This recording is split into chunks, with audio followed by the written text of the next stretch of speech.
Entrou.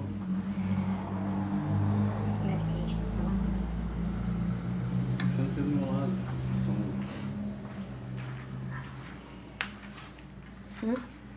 Sim. Do noivo, né? Meu outro celular. Deixa eu só pegar aqui, já vem. Boa noite, né? Estamos tendo um probleminha, mas estamos conseguindo entrar ao vivo aí, né? As pessoas vão entrando de acordo aí. De acordo com que as pessoas vão entrando aí, vão assistir nossa live aí. Lembrando que aqueles, né, que puderem estar divulgando nossa live, marcando para bastante pessoas, principalmente os noivos aí, que essa live é especial para os noivos, que estão se preparando para assumir o belíssimo sacramento do matrimônio, que marque os seus amigos, seus parentes, para essa live que está começando. Chegou que as pessoas vão entrando aí, tá bom, irmãos? Porque a gente já vai preparando aqui já.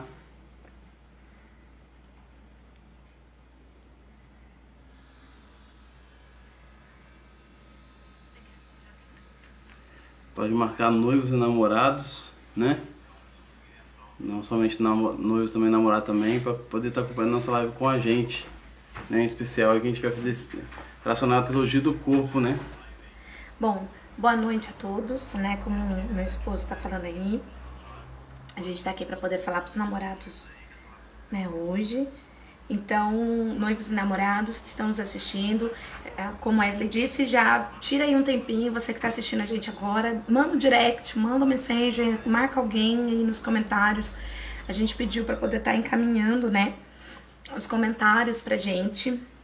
Eu tô até verificando aqui no Instagram da comunidade se tem comentários que de repente alguém pode ter deixado. Você que está nos acessando agora, nos assistindo agora, pode também deixar o seu comentário aí agora pra gente. Você que é noivo namorado, tem alguma dúvida a respeito da questão da teologia do corpo, né? Gostaria de saber, de conhecer mais, enfim. Você pode estar mandando agora o seu comentário, tá bom? Acho que eu não consigo acessar o Instagram aqui pelo meu celular, meu outro celular aqui. Tô tentando, mas acho que não tô... Aqui, Instagram. Achei já. De repente alguém mandou um direct. Então, já pega nesses 5 minutinhos aí iniciais e encaminha, tá? Encaminha para pessoas, entre em contato aí no WhatsApp, avisa as pessoas, avisa principalmente os noivos e namorados aí para estarem atentos, ou aqueles que têm a vocação, tá bom? Para poder estar participando com a gente. Isso é muito importante, a participação de vocês é muito importante. Então, lembrando que essas lives que nós estamos fazendo é a respeito para a divulgação do nosso curso sobre a teologia do corpo de São João Paulo II, curso que vai estar acontecendo a partir do dia 22 de novembro, né? Nós já temos alguns inscritos, graças a Deus, porém, né, você que está nos acompanhando nessa live, já faça a sua inscrição, está nas nossas mídias sociais, tá bom? Acho que não tem nenhum direct aqui. Ok, então vamos começar então. Você já fez a divulgação? Já passou aí para mais alguém? Para poder estar acompanhando a gente? Então vamos iniciar, né, amor? Vamos iniciar rezando uma Ave Maria, pedindo que Nossa Senhora passe à frente. Em nome do Pai, do Filho e do Espírito Santo. Amém. Ave Maria, cheia de graça, o Senhor é convosco. Bendita sois vós entre as mulheres. Bendito é o fruto do vosso ventre, Jesus. Santa Maria, Mãe de Deus, rogai por nós, os pecadores, agora e na hora de nossa morte. Amém. Em nome do Pai, do Filho e do Espírito Santo. Amém. Irmãos, a gente sabe, né, que a preparação para o sacramento da ordem, né, que é o sacerdote, ela é uma preparação que demora praticamente aí 9 anos, né? É. A menor tempo é 9 anos, e tem que ser 2 faculdades, né? Faculdade de Teologia e Faculdade de Filosofia. A maior parte tem isso. Então o menor tempo é 9 anos. Então 9 anos para a pessoa abraçar a vocação do matrimônio. Como o pessoal do Instagram aqui voltou, né? Conectando aqui. Então aí já tem um probleminha com a internet, mas voltou. Acho que eu vou desconectar minha internet aqui do outro celular, né? Então a gente sabe que a vocação do sacerdote, 9 anos para poder abraçar esse chamado maravilhoso do sacerdote, né? Essa vida de se casar-se com Cristo, se casar-se com a igreja, ser, né, esposo da igreja. Mas quando a gente olha para a preparação para o matrimônio, quando a gente olha a preparação para o sacramento do matrimônio, também é um sacramento que nos leva para o céu, assim como o do sacerdote, né? Ambos estão juntos no caminho para ligar ao céu. Nós, muitas vezes, como nós tivemos um cursinho de final de semana, né? Um domingo, mais ou menos. Tem igrejas que fazem um retiro sábado e domingo, né? Mas não se trabalha muito, né? Não se entra muito no assunto do matrimônio, né? Para preparar nós para essa vocação maravilhosa, para nos preparar para esse chamado maravilhoso. Então nós queremos aqui nessa live de hoje, né, falar como é importante essa preparação para o matrimônio. Como é importante isso que vocês vão ouvir aqui, para poder estar abraçando essa vocação, para estar abraçando esse sacramento, irmãos. Porque a partir daquele momento que você assume lá no altar, perante o sacerdote, esse chamado, já não é mais um caminho, não é só mais você que se santifica, mas é o casal. Ambos, os dois precisam estar juntos. Então acho que ela deve fazer essa live porque para poder realmente mostrar o que é essa vocação, aqueles que têm chamado para a vocação do matrimônio, aqueles que têm chamado realmente de constituir uma família, estar aberta à vida. Então a gente quer mostrar através dessa live tão maravilhoso que é esse chamado, né? Muitas vezes as pessoas pensam assim, né? Eu vou olhar para a vocação do matrimônio porque eu não aguentei ser padre e vou matrimônio. Não, negativo. Né? São João Paulo II deixa isso bem claro no Teologia do Corpo. Ambas as vocações se complementam, ambas as vocações é um caminho para o céu, né? Não é porque você é fraco você vai casar, eu não aguento viver a castidade, não vou casar. Porque o matrimônio também não é fácil também você viver esse tempo também de, né? Não é fácil também no matrimônio, você também vive uma castidade, né? Você no matrimônio, não, você também vive uma castidade conjugal, uma castidade ali que é união, né? Na unidade do casal. Então, aí pra gente iniciar, né, falando assim pros noivos e namorados, o Wesley bem disse, infelizmente essa é a realidade de hoje, né? A gente não tem uma preparação mesmo pro matrimônio com as pessoas que desejam casar dentro da Igreja Católica, né? Então, assim, é uma vocação tão importante quanto um sacerdote. É claro que um sacerdote é um ministro extraordinário, é um chamado extraordinário, né? E o casamento é uma vocação ordinária, que é natural, digamos assim, porque Deus ele fez, né, o homem e a mulher, dizendo assim para se crescer e multiplicar. Então acaba sendo uma vocação ordinária, uma vocação, né, mais natural da vida da humanidade, né? E um chamado sacerdócio é uma vocação extraordinária, né? Mas se a gente for parar para pensar, a responsabilidade dos esposos no âmbito assim do que eles interferem na sociedade, do que uma família, do que um matrimônio pode refletir numa sociedade é muito grande. Então precisamos estar preparados para assumir esse sacramento, né? E o que a teologia do corpo ela pode propriamente ajudar os noivos e os namorados, aqueles que têm a vocação para o matrimônio, né? A gente vê assim, a teologia do corpo ela nos ensina muito sobre a nossa própria vocação, o nosso ser, para que eu fui criado, de onde eu vim, para onde eu vou, né? Quando a gente consegue ter a resposta essas respostas desses questionamentos, né? Meio caminho já foi andado, porque assim a gente não fica tão perdido dentro daquilo que é a nossa vocação. Primeira vocação é sermos santos, né? Deus nos chamou para sermos iguais a Ele, né? Nós somos já a imagem e semelhança de Deus. Porém, nós temos que nos tornar mais perfeitos, temos que buscar a perfeição, que é o caminho da santidade. A santidade nada mais é do que a perfeição. Então, quando Adão e Eva foram criados, eles estavam, querendo ou não ainda num estado de perfeição completa, plena, que isso nós teremos com a graça de Deus no céu, mas eles estavam ali num estado de graça, né, amor? Muito grande, ainda não estavam num estado de glória, mas estavam num estado de graça, né? E aí, a vocação, eles conseguiam enxergar muito bem de onde eles vieram e para onde eles iam, porque eles não tinham a concupiscência, não tinham o pecado ainda, né, cravado na sua condição, né? O pecado é uma condição, ele não é natural da gente, né? Mas ele é uma condição que nos foi dada. E pegando o que a Mariana falou, né, esse gancho, nós vemos hoje muito essa crise também existencial, né, crise vocacional e crise existencial, porque quando a gente, né, tenta fugir da realidade que Deus nos criou, quando a gente tenta fugir do chamado que Deus nos criou, como Deus nos criou a sua imagem e semelhança, quando a gente sai dessa imagem e semelhança, quando a gente sai desse caminho, que é a nossa primeira vocação, que é a santidade, né, quando nós perdemos o sentido de vida. Nós perdemos, nós temos... Então, porque quando você entende assim, eu sou chamado a ser santo, né? Eu sou a imagem e semelhança de Cristo. Então, dentro do meu coração, dentro do meu ser, tem essa sede de ser santo, né? Olhar para o céu é algo que mexe comigo, é algo que realmente toca nas minhas entranhas lá, né? Então, quando você perde isso, a vocação também você perde, porque você não consegue se encontrar, então você não consegue encontrar o que Deus quer para você. Quando você vê que muitas pessoas, né, tentam tirar Deus da vida, tentam afastar Deus de suas vidas. Não, eu não preciso de Deus, né? Não preciso, mas não tem como, nós somos criados à sua imagem e semelhança. Então Ele tem um caminho perfeito para nós. Perfeito é o caminho daquele que nos criou. Ele sabe o que nós precisamos. E quando a gente afasta desse caminho, quando a gente se afasta de Deus, então a gente tem essa crise existencial. Essa crise, para que eu fui existir? E quando você tem essa crise existencial, você não consegue encaixar uma vocação. Aí você vê muitas vezes a pessoa, né? Ela tenta casar para tentar cavar para tapar esse buraco no coração dela, né? Ela casa de uma forma totalmente errada, né? Conhece a pessoa no mês, no outro já tá casando, entendeu? Acha que a pessoa é a pessoa da vida dela. Quantas pessoas você já não conheceu que hoje conhece uma pessoa, já tá falando eu te amo, amanhã já conhece outra, já fala, não, agora eu conheço o amor da minha vida. Às vezes pela internet, né, gente? É uma coisa impressionante. Assim, a gente vê até na família, casos na família, né?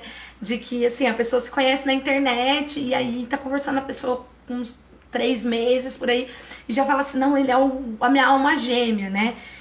Tamanha assim é a necessidade de um preenchimento, de um sentido na vida da pessoa. E ela acha que esse sentido está no outro. Então, primeira coisa, os noivos têm que ter essa consciência de que o sentido da sua existência, da sua vida, não está no outro.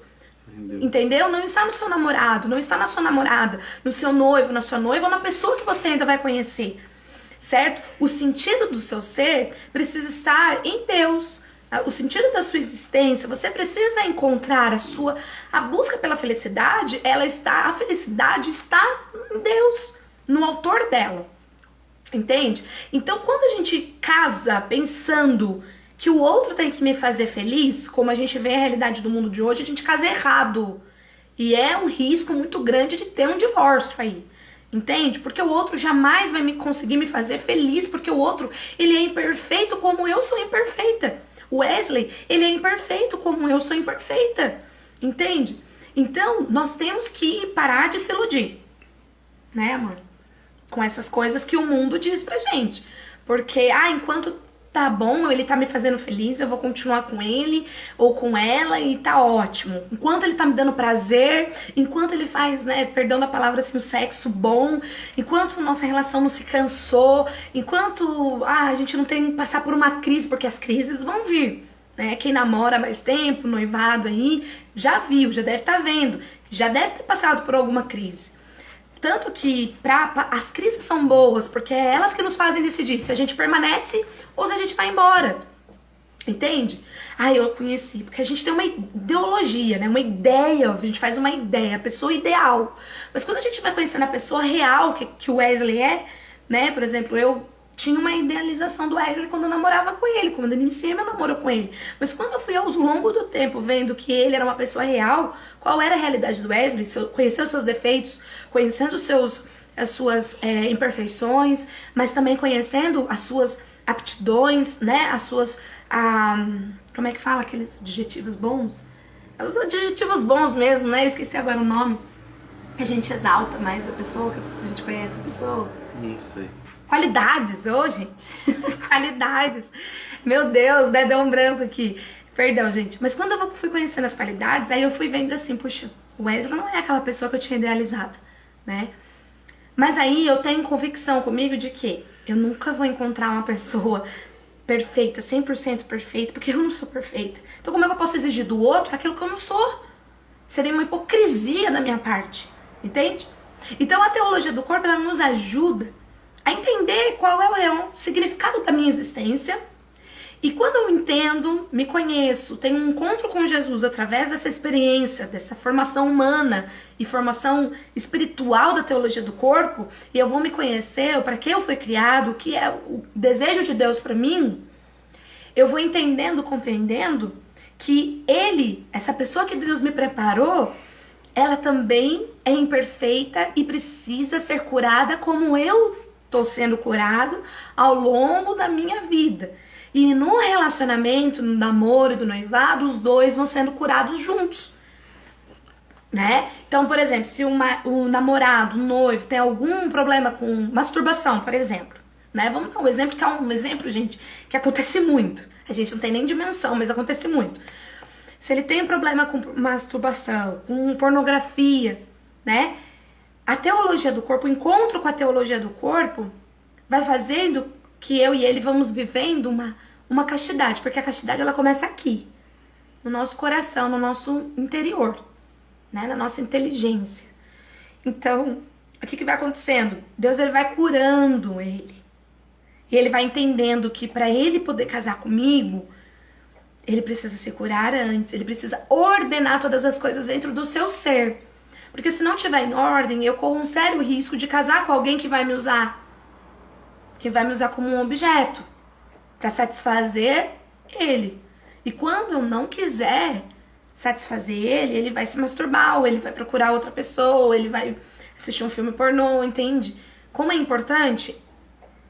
Existe uma formação, existe um momento, e esse ensinamento é a teologia do corpo, em que ambos precisam ser curados das suas realidades sexuais, falando propriamente da sua sexualidade, porque a gente precisa se conhecer e conhecer o outro. Isso é muito importante, antes de eu casar. Por isso que a gente fala muito dessa questão de viver a castidade antes do casamento, né? Porque você... foca em conhecer a alma do outro, as imperfeições do outro, as qualidades do outro, como o outro pensa, quais são os propósitos dele. E não fica focado somente no sexo, em fazer o sexo, em a pessoa dar prazer pra você ou não. Porque daí quando você tem que pensar nessas coisas que são mais importantes, que é o que mantém realmente a base do matrimônio, você esquece isso, você vai deixar pra pensar depois quando o matrimônio vier, se já tiver casado. E aí, infelizmente, não dá certo, né?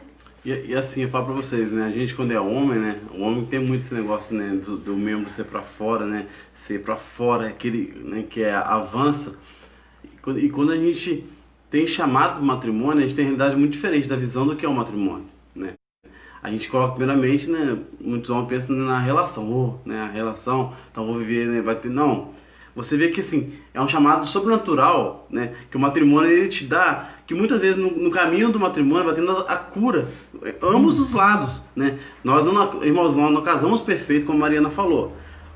Primeiramente, o namoro e o noivado tem que ter Deus no meio, né? A Mariana tem que olhar para mim e eu olhando para Cristo. Eu tenho que olhar para ela e eu olhando para Cristo. Não, tipo assim, comecei a namorar com a Mariana, mas assim, amor, domingo tem um compromisso lá, você vai comigo, mas domingo é dia da missa, Mariana. Não, mas o compromisso é mais importante, porque eu preciso da sua presença. Não, amor, eu não fui na missa, então eu vou na missa. Então a partir do momento, se o namorado, tá entrando no lugar de Deus, você tá colocando a pessoa no lugar de Deus, irmão, então já tá errado esse namoro, já tá errado esse noivado. Entendeu? Porque quando você casar, haverá situações ainda que vai exigir mais você estar presente de Deus, vai exigir mais de ambos caminharem junto para Deus.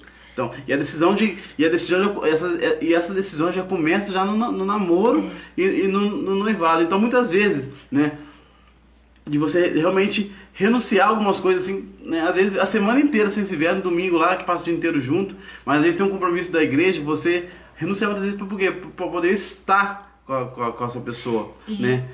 Isso é muito importante. E você muitas vezes deixar de lado para poder, não, Deus tem que vir em primeiro lugar, Deus tem que vir em primeiro lugar no casal. Deus tem que vir em primeiro... Então, a partir do momento que você começou a namorar com a pessoa e essa pessoa afastou da igreja, né? Você vê que essa pessoa afastou, né? Às vezes era um servo de oração ou participava de algum movimento, a pessoa era assídua assim no movimento, no namoro. Irmãos, eu entendo que o matrimônio realmente é um tempo que o casal ele tem esse momento para si, né? Eles foram no altar e juraram perante a Deus, né? Tomar conta um do outro e quando chegar ao céu entregar ambos aos outros. O matrimônio tem essa exigência, tem essa renúncia de muitas vezes algumas coisas da igreja, não dos compromissos dominicais, compromissos de estar na missa, são essenciais, né, o sacramento a confissão, entendeu? Você tem que a confissão, tudo. O matrimônio, mas quando você está no namoro ainda, que você está vivendo essa vida ainda de solteirice, mesmo vocês estando juntos, você está vivendo essa vida de solteirice, mas você está totalmente ainda para Deus, né? São Paulo fala, né? Aqueles que estão solteiros, vivem totalmente para Deus, né? E aqueles que vão casar é que amam suas esposas como casado. Então, para ver onde você vive essa solteirice, que se vivam juntos. E uma coisa que é importante, então, que a gente precisa ter foco em mente, a teologia do corpo, que os noivos e namorados precisam entender a respeito do que a teologia do corpo pode ajudar vocês. Primeiro, conhecer a sua vocação. E antes de saber que vocação é, se é matrimônio ou celibato, precisa entender que a primeira vocação nossa é ser santo, é santidade. Seja celibato ou seja matrimônio, precisa te levar para ser santo. E você precisa levar a outra pessoa a ser santo. Então, se você namora com uma pessoa, tá noivo de uma pessoa, mas tá, né, infelizmente, na fornicação, tendo sexo antes do casamento, você não está cumprindo com a sua missão de santidade, tá? De ser perfeito como Deus é perfeito. Eu preciso dizer isso, porque é necessário você saber. Você tá errado. E eu não estou falando isso pra você com condenação, meu irmão, minha irmã, né? Vamos ser maduros. Com uma exortação. Mas com uma exortação, uma misericórdia de Deus. Deus está te avisando, meu filho, minha filha, volta, tá errado. Começou errado, não quer dizer que vai terminar errado, gente, né? Quantos casais que se converteram ao longo do caminho, do namoro, do noivado e voltaram para Deus e começaram a viver a castidade, né? De verdade, séria, né? Uma castidade que é, eu amo você, por isso eu não vou te usar, porque os meus instintos estão falando mais alto. Eu quero te ter, eu quero te possuir, mas o meu amor tem que ser maior, a minha renúncia, o meu sacrifício tem que ser maior, a ponto que faça a pessoa, poxa, amar mais ainda você, meu irmão, minha irmã, né? Então, a primeira coisa, você tem que entender que você precisa ir pro céu santo e tem que levar o seu noivo, a sua namorada junto com você, certo? Precisa ser santo. Não é uma santidade também a qualquer custo que faz com que a sua noiva, o seu noivo, o seu namorado ou o seu namorado tenha que sofrer sozinho, né? Tenha que ser renunciar. Não, deixa ela pra lá que eu vou. Não, não é assim. É dois juntos. Eu vou ser o santão e ela não, ou ele não, né? Não existe isso. Sabe quem confirma a santidade dos santos? Você sabe quem que confirma? São os pais. No caso de santos casados, o esposo ou a esposa. Quem que confirmou a santidade de Santa Giana Beretta Molla? O esposo dela. Quem que tá confirmando a santidade de Chiara Cobella Petrilho, né? Que hoje é beata, né? Quem que confirma a santidade dela? O esposo dela, Francesco. Não, o Henrico. O Henrico, Francesco é o filhinho dela. Quem que confirmou a santidade deles? Os pais, os avós, as pessoas que conviviam com eles, que sabiam as renúncias que elas faziam, que eles faziam. Tem o primeiro casal também que foi beatificado, né? O Luiz, né? Não é... Se eu não me engano era Luiz e Maria, né? Esse foi o primeiro casal beatificado, assim como casal. E quem estava na missa de beatificação desse casal, né? Que assim, santificados, o primeiro casal foi os pais da Terezinha, mas beatificados, né? Esse casal foi os Luiz e quem confirmou na missa foram os filhos. Os filhos estavam celebrando a missa com São João Paulo II, né? Falaram, meus pais tinham santos. Mas o que os seus pais fizeram? Não, eles apenas rezavam com a gente a oração e tinham uma vida comum. Então, irmãos... Testemunhavam, né? Então, o casal tem que viver isso no namoro. Saber, né? Conhecer o outro, saber o que ele está renunciando por mim. Como a Mariana falou. Né? Porque peraí, se ele não tá renunciando nada por mim e eu tô renunciando tudo por ele, tem alguma coisa errada. Porque não tô falando assim, gente, que a gente tem que ficar olhando também só que o outro tá renunciando ou que eu tô renunciando e o outro não tá renunciando. Não é isso, sabe? É enxergar, assim, por exemplo, alguns sacrifícios que a pessoa faz.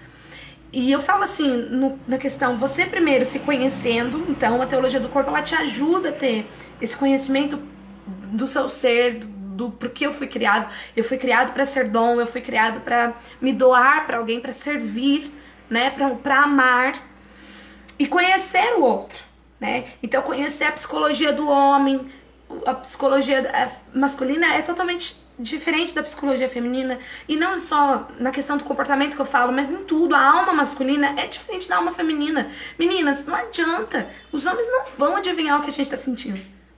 Muitas vezes nem a gente sabe o que a gente tá sentindo, né?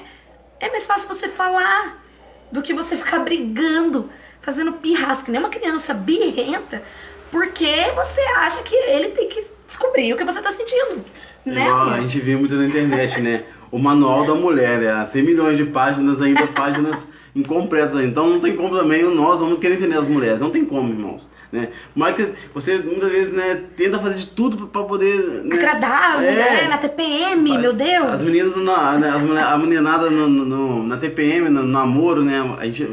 Quando a gente namorava tinha muito disso lá. Eu sabia a época como a gente fazia o acompanhamento do método Brito, eu sabia quando a Mariana tava. Então assim, eu sabia que não era para discordar. O negócio não era para discordar, entendeu? Tudo que ela falava eu tinha que concordar, porque eu sabia. Aí passava uma semana, eu já podia discordar, que eu sempre deixei parado aquele período de discordância. E assim também nós, muitas vezes homens também, a gente não tem o ciclo, mas nós temos nossa época, nosso período também, que muitas vezes a Maria fala, nossa amor, hoje tá demais, tudo que eu falo você quer discordar de mim. Tudo que eu falo você discorda, então ela também entende, né? Então conhecer o outro é isso, saber. Né? E uma coisa que ajuda muito é assim, o homem ele tem toda a questão dele voltada pra fora. Né? Então o homem o homem ele foi feito para caça, né? O homem foi feito para buscar, para sair, né? Para prover dentro de casa, para ser o provedor. Isso faz parte da fisiologia e também de tudo, da alma masculina, né? Faz parte dele ser o protetor, se colocar na frente, passar segurança. Faz parte dele, ele tem que fazer isso. Então quando o homem, meninas, uma dica para vocês. O homem ele tem muito nessa questão de lógica mesmo, mais do que a gente.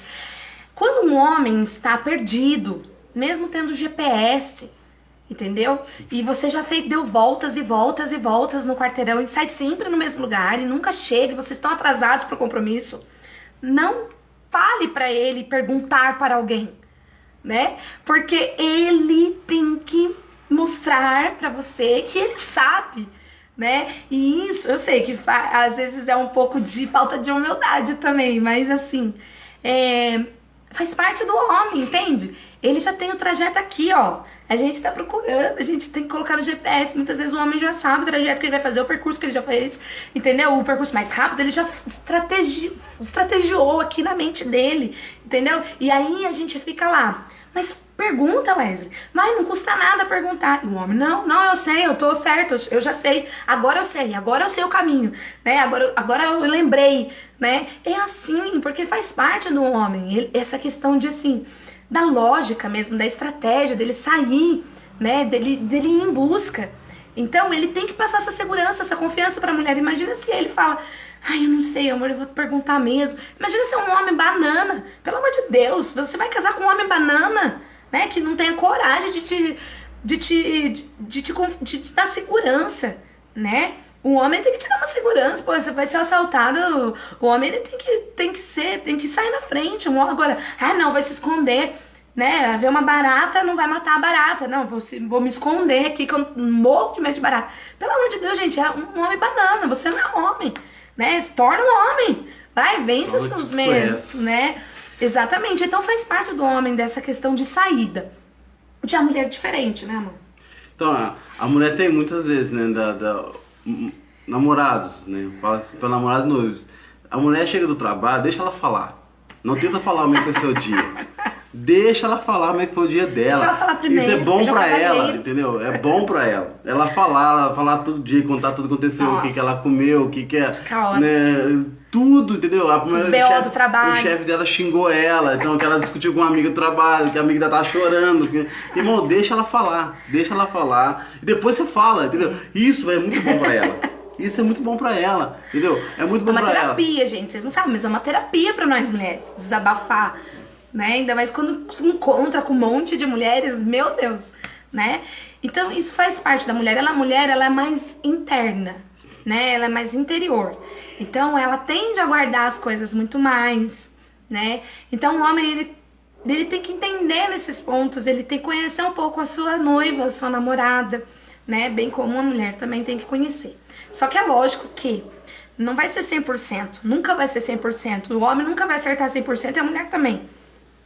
Então, é necessário ter misericórdia e calma, paciência com o outro, né? Porque assim como você tá tentando acertar, ele também tá tentando, ela também tá tentando acertar, né? E conhecer o outro também é uma coisa assim que eu falo pra você também, né? Que a gente já teve experiência nos casais, né? No grupo que a gente trabalhava com jovens, a gente acompanhava bastante casais, até de outros grupos também vinham conversar com a gente. Falo pra mulher e para o homem isso, né? quando você namora, você tem o projeto de casar. O namoro, ele tem um propósito. É, né? Então, fim. Ele não é pra só, vamos namorar, ficar junto até quando dá certo, né? Eternamente. Deixa a vida me levar, a vida leva eu, né? Então deixa o namoro e ir até ver quem vai dar. Não, Namoro não é. forever, né? É. Você tem o problema de casar, irmãos, né?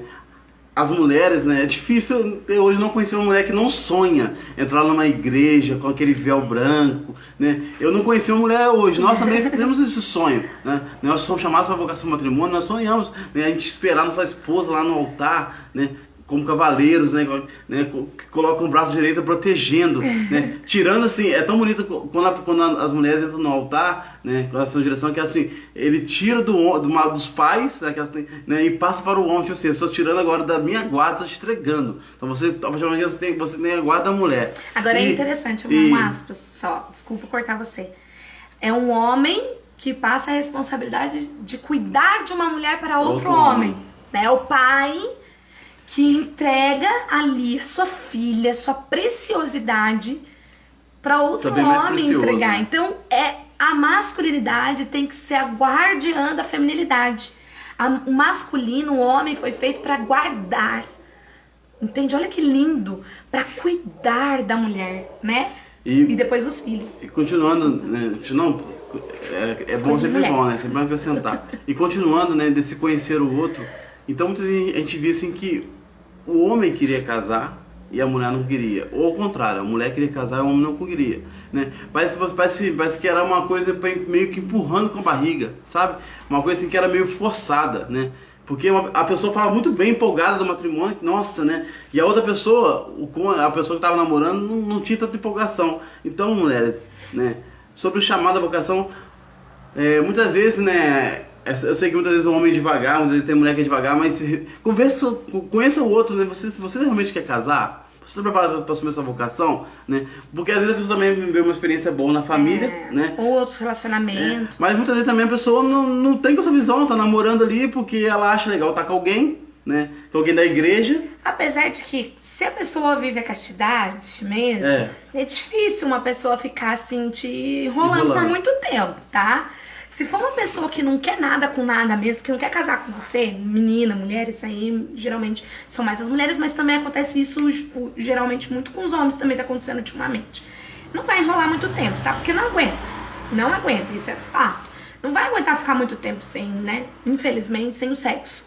Isso é uma realidade muito grande dentro da igreja, por mais que diz que seja Deus. Gente, olha, eu vou falar uma coisa bem sincera com vocês, sabe? Eu vou muito pela lógica. Eu sempre tentei pensar acima dos meus sentidos. Então, quando eu estava solteira e estava no grupo de jovens nossos, na época, muitas pessoas diferentes, alguns nem estão mais no grupo, acho que praticamente todos saíram do grupo daquela época, foi mudando, né? E naquela época, quando o Wesley me conheceu, ele sabia, assim, que eu não dava bola para os meninos de lá. Não dava bola. Olha, podia ser o mais de Deus possível, né? Que nem todo mundo fala. Nossa, mas aquela pessoa é de Deus, mas e daí que essa pessoa é de Deus? Porque não importa se essa pessoa realmente é de Deus ou não pra mim. Tem que entender se essa pessoa tem o mesmo propósito que eu. Se essa pessoa realmente é a pessoa que Deus escolheu pra mim. Entendeu? Porque aquela pessoa é de grupo de oração, mas...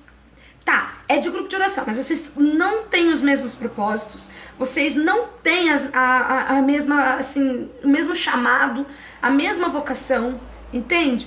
Surgiu uma atração e tal, tá bom, mas aí eu vou começar a pensar somente pela atração, pela paixão, pelo meu sentido, pelas minhas emoções, pelos meus instintos, porque me dá um arrepio, e aí eu vou começar a namorar com aquela pessoa. Não é assim, gente, entendeu? Não é assim, é um tempo que você tem que conhecer a pessoa. Também não tô falando pra você se fechar totalmente, não tô falando isso. Tô falando que você precisa conversar, é bom ter um diálogo antes, até mesmo de assumir um compromisso de namoro, pra saber qual que é o propósito da pessoa, né? Às vezes, dando um exemplo, né? Eu sempre quis ser missionário, né? A Mariana sabe muito bem ser missionário. E a Mariana, né, tem chamado também missionário, só que com uma visão diferente da missionaridade, né? Diferente que é o Cutar, né? Que é mais a caridade. Eu tinha mais uma coisa de uma obra social, né, amor? Eu tinha muito esse... E eu sou missionário meio de pregar o mundo, né? Sair pregando ainda, né? É um chamado diferente, mas é missionário nosso, sim. Então a gente foi conversando, a gente foi vendo assim que homens tinham chamado missionário, essa sede de sair realmente para fazer diferença no mundo, para fazer diferença lá fora. E com o tempo Deus foi trabalhando em ambos os lados, né? Que isso foi, né, foi nos encaixando, assim, foi feito cada vez mais perfeitamente. Né? E nós entendemos que o nosso chamado matrimônio, né, não foi uma união qualquer, né? Na verdade, nenhuma união é qualquer no matrimônio. Deus sempre tem um propósito. Mas por que a gente fala isso? Nossa, mas aquela pessoa que eu namorava era tão de Deus, né? Ah, mas não sei por que não deu certo. A geladeira tá caindo. Eu tava fazendo uns barulhos aqui, gente. A geladeira tá descongelando. Então, essa pessoa é tão de Deus, né? Essa pessoa é tão, né? Eu achei que ia dar certo nosso namoro, dar tão certo, a gente começava tudo junto. Mas quando você casasse, né? Quando você assumisse esse matrimônio, você talvez ia viver umas pequenas frustrações, porque talvez o seu chamado fosse diferente da pessoa dela. Vou dar uma talvez que essa pessoa fosse mais paroquial e você fosse mais missionária. Então, são coisas assim, bem simples, né? Pra gente dar um exemplo mesmo, né, amor? Mas acaba desanimando. Que acaba desanimando a pessoa. Uma coisa que é importante entender, quando vocês se decidem casar, eu acho que a gente precisa pensar assim. Antes de você pensar se você tem dinheiro ou não, você tem que pensar se você é maduro o suficiente pra entender que a partir do momento que você casa dentro da Igreja Católica, você assume compromissos. Porque a Igreja Católica, diferente das outras igrejas, outras igrejas, você casa, mas não é um nível de sacramento. Só na Igreja Católica o matrimônio se tornou um sacramento por causa de Jesus Cristo. Cristo elevou, né, a união do homem e a mulher a um sacramento. Então, o que acontece? Quando você casa dentro da Igreja Católica, você é livre para escolher onde você vai casar, primeiro. Você é livre para escolher qualquer lugar que você casar, você pode casar. Beleza, legal. Você vai se casar, vai se tornar um casamento. Mas matrimônio é só dentro da Igreja Católica. E aí eu tenho que explicar isso, por quê? Porque quando você casa dentro da Igreja Católica, existe ali um matrimônio dentro da Igreja Católica, você não é livre para mudar o sentido do matrimônio, tá? Então o matrimônio ele tem seus fins, né? Que são os bens, Santo Agostinho diz, que são os bens que existem dentro do matrimônio. São a finalidade. Sabe quando você entra numa empresa e você entra para um determinado cargo, você faz um processo seletivo para um determinado cargo, não é? Dentro daquele cargo não existem, digamos assim, as funções que aquele cargo vai exercer. Então, quando você se casa, o matrimônio existem as funções dele, né? Existem o que você precisa realizar dentro do matrimônio, dentro do sacramento, para que ele se torne realmente matrimônio, para que ele seja realmente matrimônio. Fora isso, ele é um casamento, como qualquer outro lá fora, tá bom? Então, o casamento ele possui 3 bens, que é assim, a Casti Conumbi, que é uma encíclica já um pouco antiga, ela fala bastante dessa questão de Santo Agostinho, dos bens que Santo Agostinho diz que o matrimônio tem, certo? O primeiro bem é a prole, que são os filhos, porque nenhum outro bem do matrimônio é comparado a uma alma, né? Então, assim, a gente tem que entender que mais valioso que qualquer outro bem dentro do matrimônio é algo que se torna eterno, e uma alma é eterna, né? Você sabe que um filho é eterno, é para sempre. O filho vai estar lá, o nome que você escolher pro seu filho, né, vai estar lá escrito no livro da vida, né? Então, é uma coisa muito forte, é algo muito forte, é um bem maior de todos. Então, eu acho assim, de verdade, gente, quando os noivos e os namorados, eles estão assim, eles se decidem casar, eu acho que você tem que pensar assim, não é pelo tempo de namoro que você tá, não é porque se vocês têm dinheiro ou não, se vocês vão ter condições de ter uma casa ou não, se vocês têm dinheiro para pagar a festa ou não, se vocês vão viajar ou não. A primeira coisa que vocês têm que pensar será que eu estou pronto realmente para ser pai? Para ser mãe? Né? E aí a gente pode pensar assim, poxa, eu não tô pronto, acho que eu não tô pronto, né? E aí vem assim, até uma questão assim, de uma certa imaturidade mesmo. Eu acho que você tem que enxergar, você tem que chegar no seu noivo, no seu namorado, um pai, né? Você tem que enxergar como ele vai ser sendo, da forma que ele se porta com você, sendo pai, sendo mãe. Você tem que enxergar na sua noiva, no seu namorado, ela mãe, entendeu? Tem que olhar lá na frente. Se a noiva se preocupa muito com coisas assim, muito materiais, é lógico que é um processo, a gente vai amadurecendo, não é uma coisa assim que você tem que ser perfeito, tá pronto pra vai ser pai, não é isso. Mas assim, coisas pequenas, sabe? Por exemplo, o Wesley, quando chegava no Wesley, essa questão de que, poxa, a gente tá preparado pra casar, isso foi muito cedo, isso foi a gente tava com 1 ano e 8 meses, acho, de namoro, a gente já noivou, né? E aí foram mais 1 ano e meio de noivado. Foram 3 anos, eu sei que ao todo, praticamente, né, amor? 1 ano e 2 meses de noivado. 1 ano e 2 meses de noivado. Foram, assim, muito pouco tempo mesmo que a gente... Em pouco tempo que a gente casou. Mas por quê? Eu tinha a convicção de que ele seria um ótimo marido e um ótimo pai.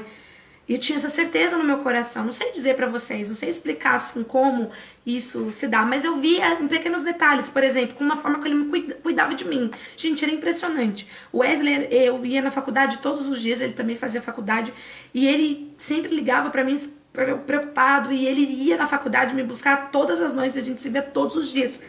Ai, mas nossa... É cansativo ver a pessoa todo dia. O Wesley ligava pra mim, sabe, na hora do almoço, pra saber se tava tudo bem.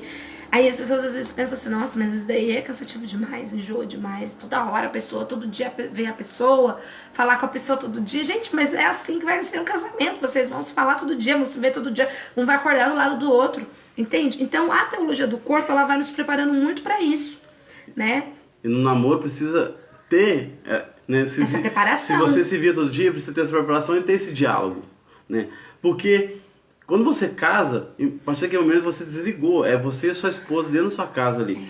Se você não começar a cultivar esse diálogo entre os dois, né? Vai ficar uma casa sem sentido, vai ficar só vendo televisão o dia inteiro, ficar vendo séries, Netflix, ficar vendo celular, então, né? Ficar vendo filmes e vários filmes. Não, irmãos, tem que ir trabalhando já no namoro esse diálogo. Tem que ir trabalhando já no noivado esse diálogo. Por quê? Porque vai ser só vocês dois. E quando você trabalha isso, né? E é tão gostoso, né? Quando a gente chegava na nossa casinha à noite, depois da corrida de trabalho, eu deixava a Mariana no trabalho dela de manhã. Quando a gente casou, eu ia pro meu trabalho, na hora do almoço eu ligava pra ela, tudo bem, tudo bem. Ela tinha um horário, a gente esperava, cada um almoçava um certo horário. A gente sempre ligava no horário depois que eu já tinha almoçado, conversava como é que foi. Depois eu pegava ela do trabalho, chegava em casa, né? A gente já vinha conversando num carro. Né? Aí chegava em casa, às vezes correria da casa aqui, depois a gente estava na mesa e ficava conversando. Depois e uma coisa muito importante, sabe, amor, também, que os filhos, eles vêm, depois eles vão embora. E se o casal não tem esse diálogo, quando os filhos forem embora, quando acontecer a síndrome do ninho, né, do abandono do ninho lá, não sei como que é, do ninho vazio, o nome, os casamentos simplesmente divórcio. As pessoas se divorciam porque o homem e a mulher não tem mais sentido. Não vê mais sentido dali, porque a vida deles foi toda voltada só para a criação dos filhos e esqueceram de tudo mais, entende? Então eu acho que é uma coisa muito importante vocês alimentarem o diálogo. E então, por causa disso, você precisa ver, sim, se o seu esposo, se o seu noivo, sua noiva, seu namorado, sua namorada tem essa maturidade, né? Essa certa maturidade de você chegar em um pai, no cuidado que ele tem, né, com você. Gente, minha mãe sempre me falou, e eu digo uma dica pra vocês, né? Minha mãe sempre falou assim, ó, observa como seu namorado trata a mãe dele e o pai dele. Observa sempre, porque é a mesma forma que ele trata a mãe dele e o pai dele, ele vai tratar você, depois que vocês casarem. E isso é real, gente, isso é real. Então, quando eu tive outros relacionamentos e eu observava assim, eu falava, quer saber de uma coisa, eu vou zarpar daqui, vambora, porque não vai dar certo isso não. E aí eu via a forma que o Wesley tratava a mãe dele, a forma que o Wesley tratava o pai dele, né?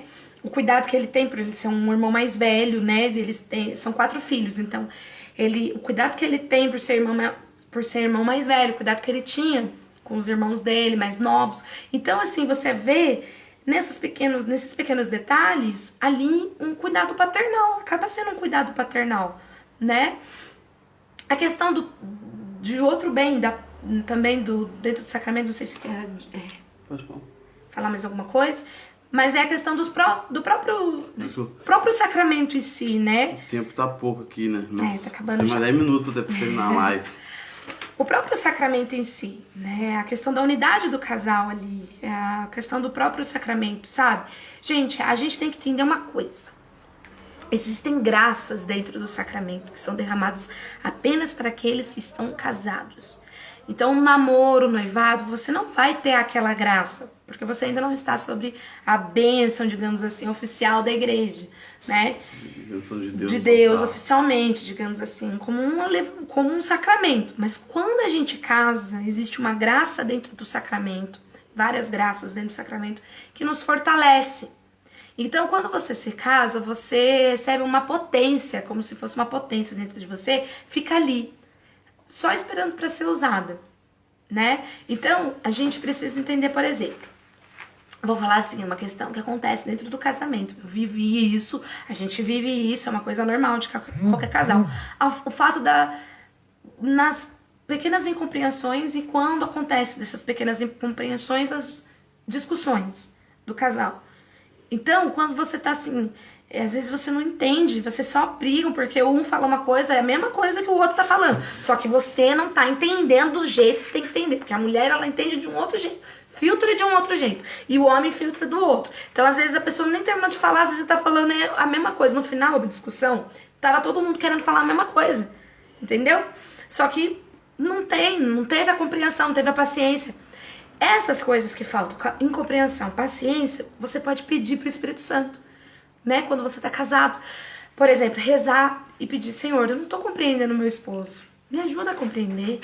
E eu sei que existe essa graça dentro do sacramento do matrimônio, me ajuda a compreender, né? A questão da paciência mesmo, né, sabe? Os filhos. Com os filhos, com o esposo, com a esposa. A gente sabe dos sacramentos, quando a gente recebe os sacramentos, né? O batismo lá, a gente ganha lá como somos herdeiros do céu, né? Nós ganhamos o céu como filhos de Deus, né? E a Eucaristia, nós somos renovados ali, é o alimento espiritual. E quando você confessa, você fica com uma alma limpa perante a Deus. Então você ganha ali uma graça ali, né, de indulgência. Então o sacramento do matrimônio também tem a sua graça, né? Não é o sacramento do matrimônio assim, não, é um sacramento, irmãos. Então é um caminho de santificação. Então quando você está ali naquela correria, né, para quando você casa, né, vem os filhos, que são bênçãos também, que é um caminho de santidade, você praticar as virtudes, né? Deus é tão maravilhoso que os filhos são para você praticar a virtude em excesso mesmo, né? Então a paciência dos esposos ali, tá naquela situação que eu entendi que os filhos querem chamar a atenção realmente, né? Que os esposos nem conseguem se conversar, e tentam conversar, mas você entender, não, realmente, esse é o caminho de santidade. Esse é a graça do sacramento que nos santifica, né? E saber que depois vai ter um momento para vocês se conversarem, para poder colocar o papo em dia, né? Tem dias que o Wesley chega, né, e vai almoçar, ele almoça todos os dias com a gente. E tem dias que o Wesley chega do trabalho e senta na mesa, que eu quero tentar falar com ele algo que eu pensei de repente para a comunidade, ou para o curso, ou uma ideia que eu tive, quero partilhar com o Wesley. Sabe, é que a gente fica aquela sede mesmo de falar, aquela coisa que a gente tinha no namoro, de falar, já não tem mais tanto, né, dentro do casamento depois que vem muitos filhos. Porque às vezes é muito corrido, principalmente quando eles são pequenos. Então, o que acontece? Eu quero falar, mas aí eu vejo que a Maria Tereza quer falar, né? Como foi o dia dela, o que ela fez, até ali o período da manhã, né? Aí o João Paulo também quer falar, né? Quer a atenção dele. Eu fico em silêncio. O menorzinho, eu falei porque é colo, porque ele não me vê, quer que eu pegue ele no colo. Então, eu fico no silêncio, e aí eu vejo, assim, eu tenho necessidade de falar, mas eu sou adulta, né? Eu tenho a consciência de que eu posso falar com meu esposo depois da hora que a gente for dormir, a hora do jantar. Se não der pra falar agora, a hora que eles estiverem dormindo, porque eles dormem cedo, agora eles estão dormindo. Então a gente tem o tempo pra se falar, a gente tem o tempo pra fazer os estudos juntos, a gente tem o tempo pra rezar junto. Às vezes a gente quer assistir um filme junto, a gente tem esse tempo, graças a Deus. A gente não é um casal assim, apesar de a gente ter, entre aspas, muitos filhos, porque a gente só tem 3, né? Mas assim, a gente tem esse tempo, porque a gente faz questão de ter esse tempo. Nós não temos mais tanto tempo de sair juntos, como, por exemplo, comer uma pizza pra fora. Primeiro, por causa dessa situação toda da pandemia, e segundo, que a gente tá sem dinheiro, gente.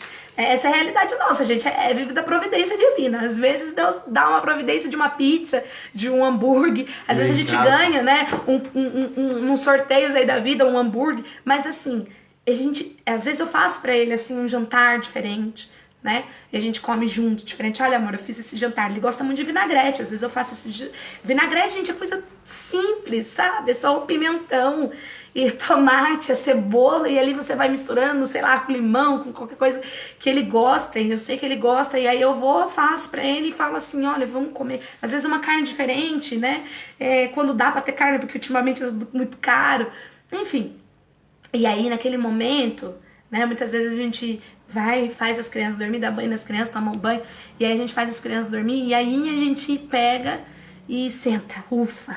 E aí é aquele momento que eu vou falar com ele, entende? Então também é uma graça dentro do matrimônio da paciência, sabe?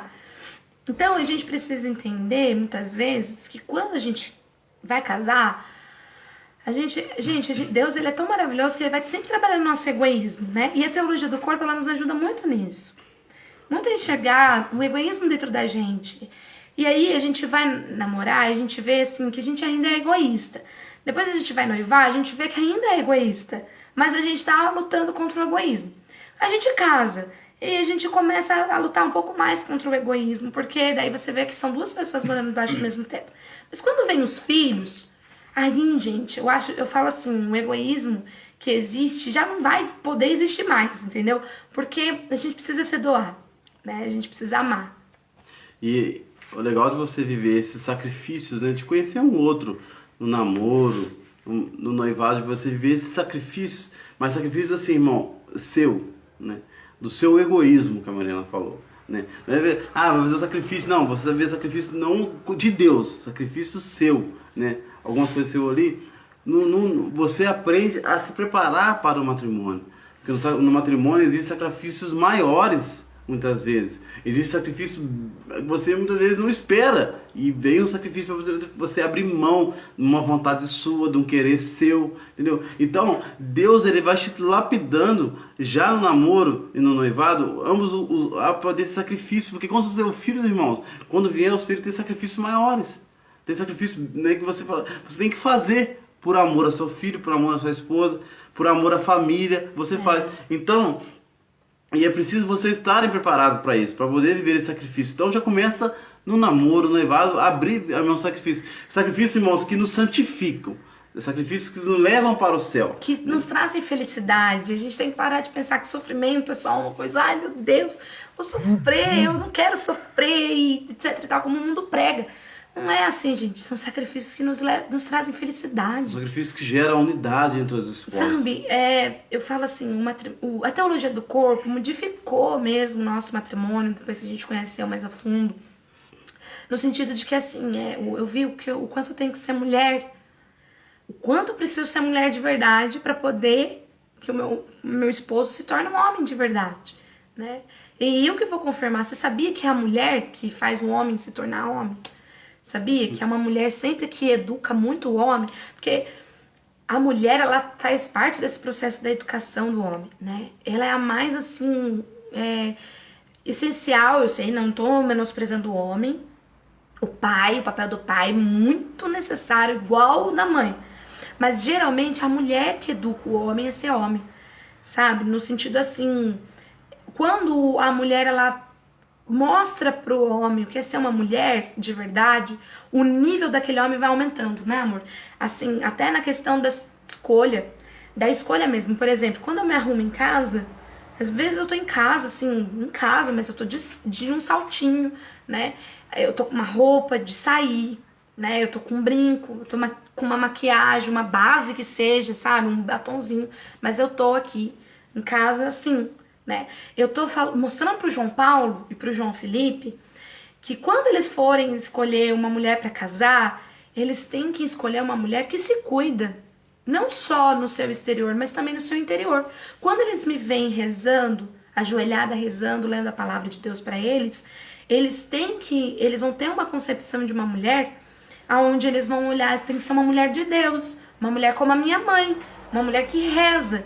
Então eu a todo momento tenho que exercer muito bem a minha feminilidade, né? A minha maternidade, o meu ser esposa. Quando a gente tá junto, eu e o meu esposo, a gente se abraça na frente das crianças, entende?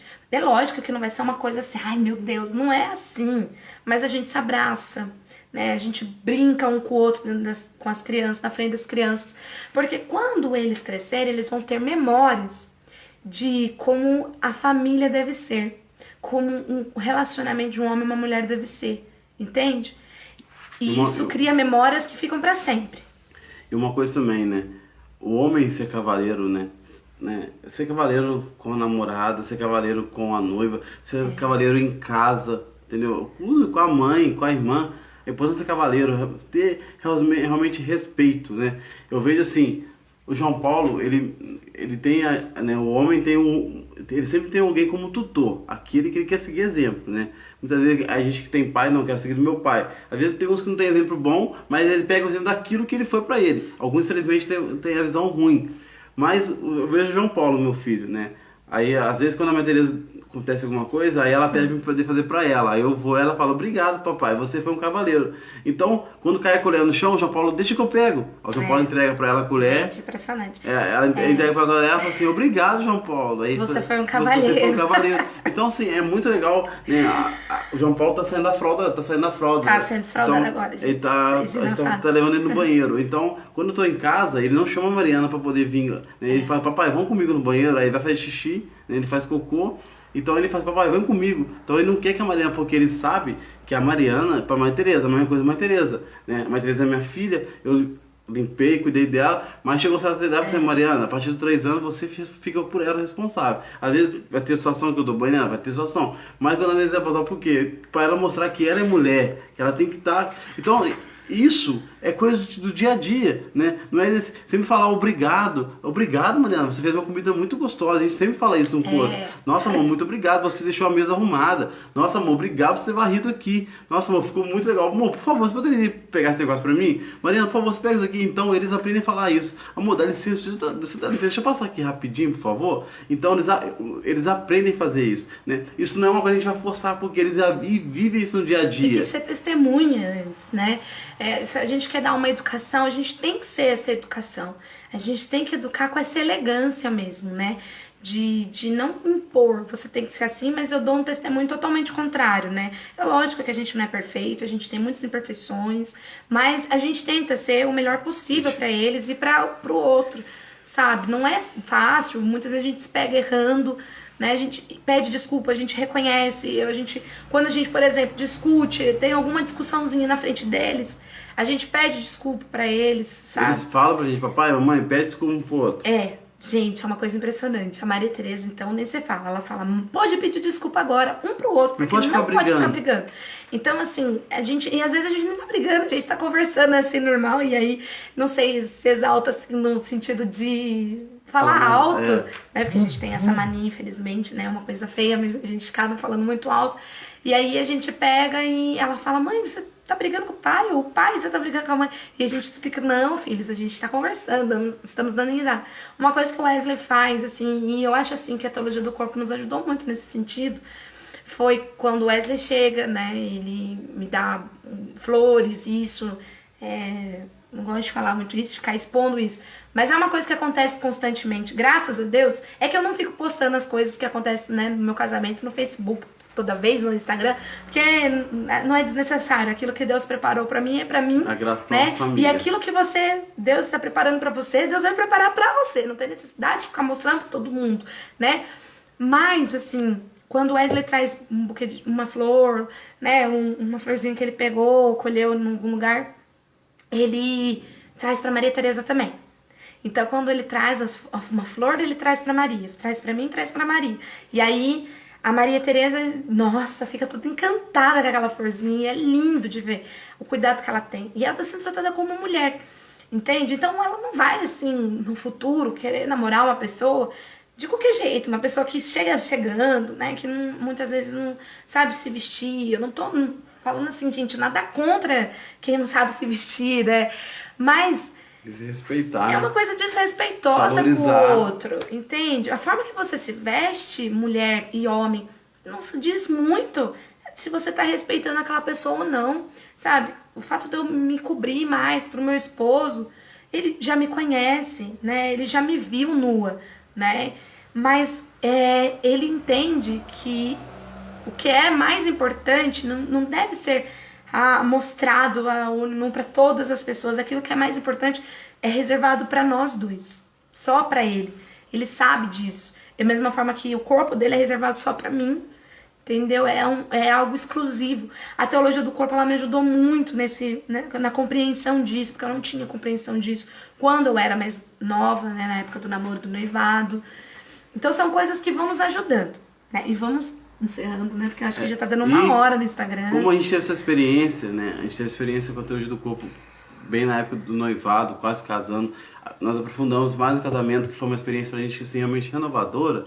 A gente quer oferecer pra você que é namorado, pra você que é noivo, essa experiência. Ou solteiro também, você que é solteiro. Por quê? Para que você entenda todo esse projeto maravilhoso, né? Toda essa vocação maravilhosa que é o sacramento que você está abraçando, que você vai abraçar, né? Que essa pessoa já está com você, ou que você está procurando. Para você realmente, irmãos, né? É como eu disse, para que o tiro certe no alvo. Para que você não... Flecha certo no coração. A gente, muitas vezes, a gente aprendeu, né? Muitas vezes os mais antigos ensinam pra gente por quê? Bateram muito a cabeça, eles ensinam pra gente um caminho melhor. Nossos pais fazem muito isso. Então nós temos aqui que sermos também pais para você a teologia do corpo, te oferecer a teologia do corpo também como caminho, né? Irmãos, né? É maravilhoso assim, a mudança que a gente teve depois da experiência da teologia do corpo, né? Eu falo pra você, mudou toda a visão realmente da minha vida, da minha existência, de eu ser marido, esposo, de eu ser homem, né, de eu ser pai, entendeu? Então mudou. Quem dera eu tivesse conhecido a do corpo como namorado, quem dera tivesse conhecido como noivo, mas Deus permitiu que eu conheci depois de casado, porque Deus sempre tem algo maior pra gente. Deus sempre tem algo. Então Deus está te dando essa oportunidade, porque tem algo pra você também que você entenda a teologia do corpo, né? Com certeza. E ela modifica, ela transforma a nossa vida, nossos pensamentos. Mariana, o que tem da teologia do corpo de tão novo assim? Não tem nada de novo. Nada de novo. Mas é tudo São João Paulo II organizou tudo da doutrina da igreja que já existia, né, há tanto tempo, 2000 anos. Porém, existe uma forma de ser colocado isso, que vai de encontro com a sua antropologia, com aquilo que está dentro de você, que faz parte da existência do homem, da formação do homem, que é uma coisa totalmente assim maravilhosa e inovadora. Então é uma forma nova de evangelizar. A teologia do corpo é uma forma nova de evangelizar, é uma ferramenta nova de falar de Jesus sem muitas vezes tocar no nome dele. Mas quando você fala dos anseios mais profundos, apresenta isso para um jovem, isso fascina o jovem, encanta o jovem, entende? Então, assim, e ele trabalha em todos os aspectos. A teologia do corpo, ela trabalha até mesmo na questão de uma visão política nossa, né? Enquanto muitas vezes a gente vê um marxismo e outros regimes autoritários que fecham a visão e só enxerga o homem em si, a gente vê a teologia do corpo como a experiência de enxergar um homem que foi criado por algo, que foi criado por um ser superior, por alguém maior que ele. Então, até numa visão política, modifica a nossa vida. Em todas as dimensões, né, amor? Social, nos nossos relacionamentos. Gente, é maravilhoso. Então, não vou falar mais. Vamos tá acabando falar... o tempo já do nosso curso, vai acabar desligando. Faça o curso. 2 semanas, praticamente. Aí. Na verdade, 1 semana e alguns dias, né? Porque termina dia 20 agora a inscrição. Termina dia 20 e o curso já começa na outra semana. Dia 22. Já começa dia 22. Então você só tem essa semana. Essa próxima semana, essa próxima semana. Só essa, praticamente já estamos na quinta-feira, né? Só tem uma semana. Então não perca a oportunidade de escrever, entre em contato com a gente, né? Pode mandar um direct pelo nosso WhatsApp, ou pelo Facebook, pode mandar no Messenger. Entre em contato, não perca a oportunidade, irmão. Para você possa talvez começar já o ano 2021 com uma vida nova, uma experiência nova do amor de Deus, né? Sendo impactado com aquilo que Deus quer pra você. Noivado, um namoro novo. Oh, Deus, né? Deus nos ouça aí. De repente você sai desse curso já com uma pessoa aí abençoada, já sabe aí até como se portar certinho com tudo esse aprendizado. R$ 49,90 é o valor do curso. Você não encontra nenhum outro curso com esse valor, né? Sobre a teologia do corpo. E a gente quer te ajudar. Então, deixe a gente te ajudar. Nós estendemos as mãos para você. Venha fazer parte desse curso com a gente, a comunidade Civilização do Amor. Nós vamos estar muito felizes acolhendo você, fazendo aí. Algumas pessoas já estão nos assistindo, vão fazer o curso. E se ficou alguma dúvida, na próxima live a gente tira essas dúvidas. Você pode tirar essas dúvidas com a gente aí. Na terça-feira que vem a gente volta com mais live, tá bom? Deus abençoe vocês, meus irmãos e minhas irmãs. Até mais, irmãos. Ficam com Deus. Até terça, se Deus quiser.